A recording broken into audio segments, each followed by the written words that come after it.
जय माँ काली। निर्जला एकादशी का व्रत ज्येष्ठ माह के शुक्ल पक्ष की एकादशी को निर्जला एकादशी का व्रत इस दिन रखा जाता है। इस व्रत को भीम एकादशी या पांडव एकादशी के नाम से भी जाना जाता है। मान्यता है कि इस दिन व्रत रखने से वर्ष भर की एकादशी का पुण्य प्राप्त हो जाता है। एकादशी तिथि के महत्व को बताते हुए भगवान श्री कृष्ण ने गीता में कहा है, मैं वृक्षों में पीपल एवं तिथियों में एकादशी हूँ। एकादशी की महिमा के विषय में शास्त्र कहते हैं कि विवेक के समान कोई बंधु नहीं और एकादशी के समान कोई व्रत नहीं। व्रत के पूर्ण हो जाने के बाद ही जल ग्रहण करने का विधान है। व्रत करने वालों को जगत के पालनहार भगवान विष्णु जी का आशीर्वाद प्राप्त होता है। उससे पहले अगर आपने अचूक उपाय को अभी तक सब्सक्राइब नहीं किया है तो उसे आप सब्सक्राइब कर लीजिए और साथ ही दबाइए इस बेल आइकन को, ताकि आपको हमारी आने वाली हर वीडियो की जानकारी मिले सबसे पहले।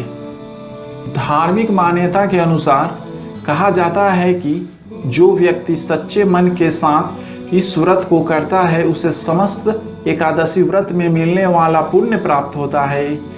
निर्जला एकादशी के इस महान व्रत को देवव्रत भी कहा जाता है, क्योंकि सभी देवता, दानव, नाग, यक्ष, गंधर्व, किन्नर, नवग्रह आदि अपनी रक्षा और जगत के पालनहार श्री हरि की कृपा प्राप्त करने के लिए एकादशी का व्रत करते हैं। निर्जला एकादशी व्रत कथा।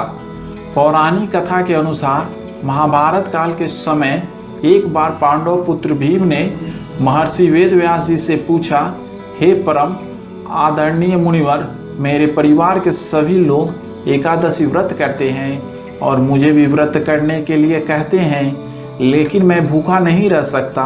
अतः आप मुझे कृपया करके बताएं कि बिना उपवास किए एकादशी का फल कैसे प्राप्त किया जा सकता है। भीम के अनुरोध पर वेदव्यास जी ने कहा, पुत्र, तुम ज्येष्ठ शुक्ल पक्ष की एकादशी के दिन निर्जला व्रत करो। इस दिन अन्न और जल दोनों का त्याग करना पड़ता है।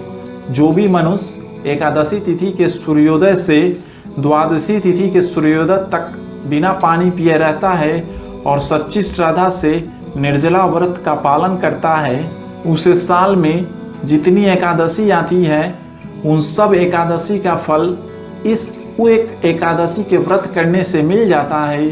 तब भीम ने व्यास जी की आज्ञा का पालन कर निर्जला एकादशी का व्रत किया था। निर्जला एकादशी व्रत के दिन पीताम्बरधारी भगवान विष्णु की विधिवत पूजा करें और साथ ही यथाशक्ति श्री विष्णु के मंत्र ओम नमो भगवते वासुदेवाय का जप करते रहना चाहिए। इस दिन व्रत के साथ दान करने वाले व्यक्ति को पुण्य की प्राप्ति होती है। कलश दान करना बेहद ही शुभ माना जाता है।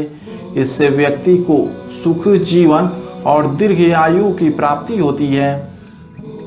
अगर आप ऐसी ही रोचक जानकारियाँ जानना चाहते हैं तो इस खबर से संबंधित अपने सुझाव कमेंट कर हमें बताएं। साथ ही इस खबर को लाइक और शेयर करना बिल्कुल ना भूलें। सब्सक्राइब कीजिए अचूक उपाय यूट्यूब चैनल को और दबाइए इस बेल आइकन को, ताकि आपको हमारी वीडियो की जानकारी मिले सबसे पहले।